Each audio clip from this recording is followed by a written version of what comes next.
Assalamualaikum warahmatullahi wabarakatuh. Selamat pagi anak-anak, jumpa lagi dengan Bapak. Hari ini kita akan membahas materi geografi kelas 12 semester ganjil dengan judul yaitu wilayah dan perwilayahan, ya. Apa sih yang dimaksud dengan perwilayahan dan apa sih konteks wilayah yang akan dibahas di Indonesia? Perwilayahan gimana, pembangunan kota gimana? Kita akan bahas pada video kali ini. Oke. Nah, tapi sebelumnya kita masuk ke dalam konsep wilayah dan perwilayahan, ada hal yang ingin Bapak tanyakan. Yang pertama adalah coba kita lihat dulu gambar di layar kalian.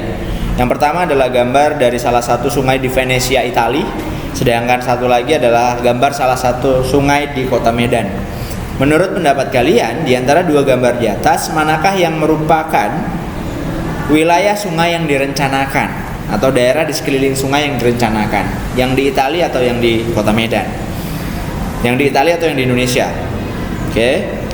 Nah, mungkin kita akan sepakat bahwasannya yang direncanakan adalah yang di Italia, sedangkan yang di wilayah kota Medan tidak atau kurang direncanakan. Kita dapat melihat dari mana? Kita bisa melihat sisi keindahannya. Kita bisa melihat kawasan di Venesia, Italia ini semuanya tertata dengan rapi, ya. Ada dermaga-dermaga kecil, ada tempat perlintasan kapal, ada parkir-parkir kapal yang tertata rapi. Kita bisa melihat di kanan kirinya, kita tidak temukan lagi yang namanya bangunan panggung, ya. Ini sebagai bukti bahwasanya wilayah ini kemungkinan besar adalah bukan wilayah banjir, jadi layak untuk dijadikan pemukiman. Sedangkan untuk wilayah yang ada di Indonesia ini, kita bisa melihat bahwasanya di sini masih terdapat yang namanya rumah-rumah panggung, dan dalam kondisi cerah seperti ini, debit atau tinggi permukaan sungai hampir sama dengan tinggi daratannya. Berarti saat terjadi hujan, kemungkinan besar wilayah di sekeliling kanan dan kiri sungai ini kemungkinan adalah wilayah banjir. Jadi idealnya harusnya tidak layak untuk dijadikan tempat pemukiman. Lalu kenapa di situ ada rumah? Itu tadi karena kemungkinan besar wilayah kotanya duluan berdiri, baru perencanaan wilayahnya dilakukan. Nah, itu adalah salah satu hal yang dapat kita pelajari dari dua perbandingan ini. Jadi menurut kalian, pentingkah perencanaan dalam tata ruang kota? Ya, jawabannya adalah pasti penting, ya. Dalam setiap pembangunan kota atau dalam setiap perencanaan wilayah perkotaan, konsep tata ruang adalah konsep yang paling penting. Nah, kenapa dikatakan demikian?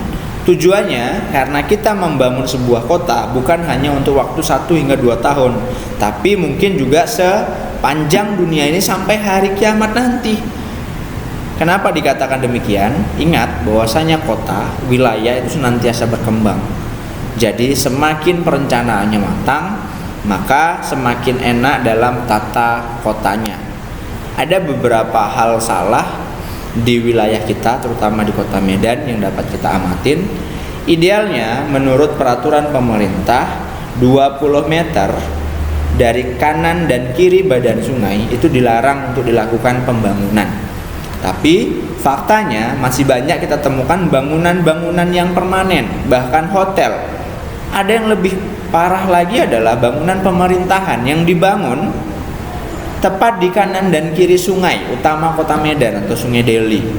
Nah, itu merupakan salah satu bahwasanya wilayah kota Medan dalam perencanaannya dulu tidak terlalu matang.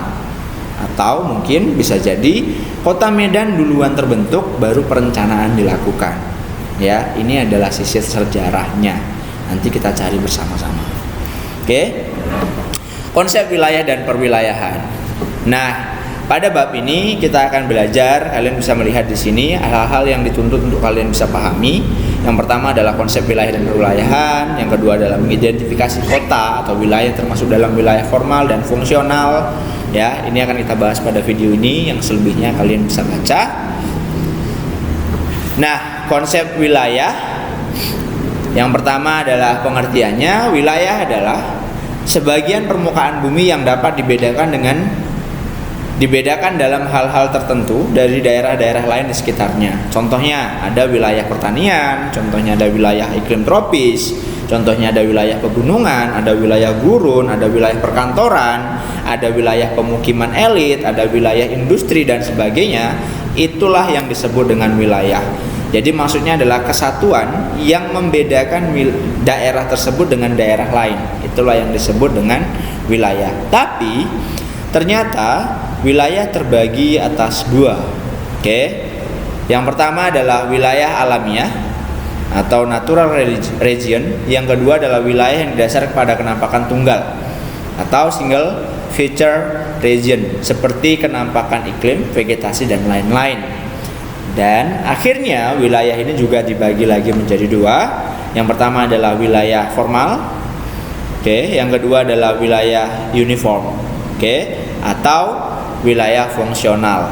Kita bisa pelajari di sini. Nah, wilayah formal adalah suatu wilayah geografis yang memiliki keseragaman atau kesamaan dalam kriteria tertentu, baik kriteria fisik yang merupakan iklim, topografi, dan vegetasi, maupun kriteria sosial, tipe pemukiman, kepadatan penduduk, dan pertumbuhan ekonomi. Sedangkan yang kedua adalah wilayah fungsional. Nah, wilayah fungsional adalah suatu wilayah geografis di permukaan bumi yang heterogen. Jadi kalau wilayah formal tadi dia sifatnya homogen, sejenis, wilayah fungsional ini justru heterogen. Ya, berbagai jenis tapi saling terhubung. Oke, Bapak lanjutkan bacaannya. Wilayah fungsional adalah suatu wilayah geografis di permukaan bumi yang heterogen, yang dalam berbagai kegiatannya diatur oleh beberapa pusat kegiatan yang saling berhubungan secara fungsional dengan garis melingkar dan jalur-jalur perhubungan. Contohnya adalah Jakarta dengan daerah sekitarnya atau Jabodetabek. Kalau di Medan ada juga sekarang yang akan direncanakan untuk 2027 adalah Mebidangro, Medan, Binjai, Deli Serdang, dan Karo. Nanti kita akan bahas di akhir. Oke, ini adalah contoh wilayah formal. Yang pertama adalah desa atau wilayah pertanian. Ya, kita bisa menyebutnya sebagai wilayah formal pertanian. Sedangkan yang kedua adalah wilayah pegunungan. Ya, ini merupakan wilayah formal. Yang ketiga juga merupakan wilayah pertanian. Ya, ini juga merupakan wilayah formal. Berikutnya,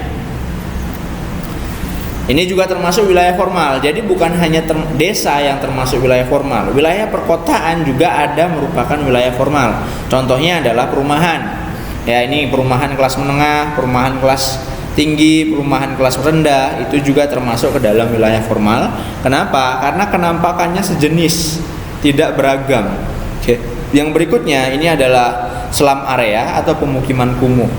Kita bisa melihat ini bukan peti kemas, tapi ini adalah wilayah kumuh di salah satu di daerah ibu kota kita atau di daerah Jakarta. Saya tidak tahu ini foto sekitar tahun berapa, tapi yang jelas ini adalah salah satu penampakan wilayah kumuh di wilayah Jakarta.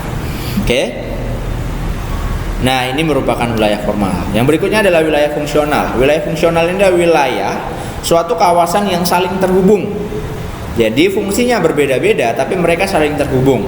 Ya, baik merupakan hubungan transportasi, hubungan industri ataupun sebagainya. Oke. Tadi sebagai contohnya adalah Jabodetabek ya, Jakarta, Jabu, Bogor, Bekasi, Tangerang, dan sebagainya. Ini merupakan kawasan Jabodetabek. Sedangkan yang ini adalah kawasan Mebidangro. Sebenarnya ini adalah kawasan industri ya, wilayah fungsional industri di wilayah Kota Medan. Jadi di sini adalah hubungan antara daerah Kim, kawasan industri modern, dengan kawasan airport atau pelabuhan dan Kuala Namu. Kita bisa melihat lokasinya termasuk tidak terlalu jauh dan mereka bisa saling berhubungan, termasuk dengan wilayah pusat Kota Medan. Nah, berikutnya adalah peta dari Mebidangro, Medan, Binjai, Deli Serdang, dan Karo.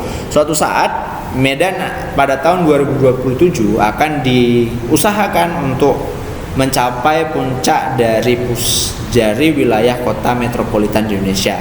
Jadi mungkin kalau sekarang kita masih sebagai kota besar, kedepannya Medan diharapkan untuk menjadi kota metropolitan. Metropolitan berarti dalam artian kota yang menjadikan wilayah sekelilingnya juga merupakan bagian fungsional dari wilayah inti. Nah, Jadi wilayah Binjai, Deli Serdang, dan Karo diharapkan menjadi bagian dari pendukung wilayah Kota Medan. Dan itu adalah perencanaannya yang rencananya pada maksimalnya akan diwujudkan pada tahun 2027. Oke, mudah-mudahan perencanaan Membidangro ini sangat matang. Perencanaan Membidangro ini mendapatkan hasil yang maksimal sehingga perkembangan Kota Medan dan wilayah Binjai, Deli Serdang, dan Karo bisa lebih maksimal lagi. Oke, mungkin itu aja sampai hari ini. Tetap jaga kesehatan, usahakan di rumah aja, jauhi pusat-pusat keramaian. Terima kasih. Assalamualaikum warahmatullahi wabarakatuh.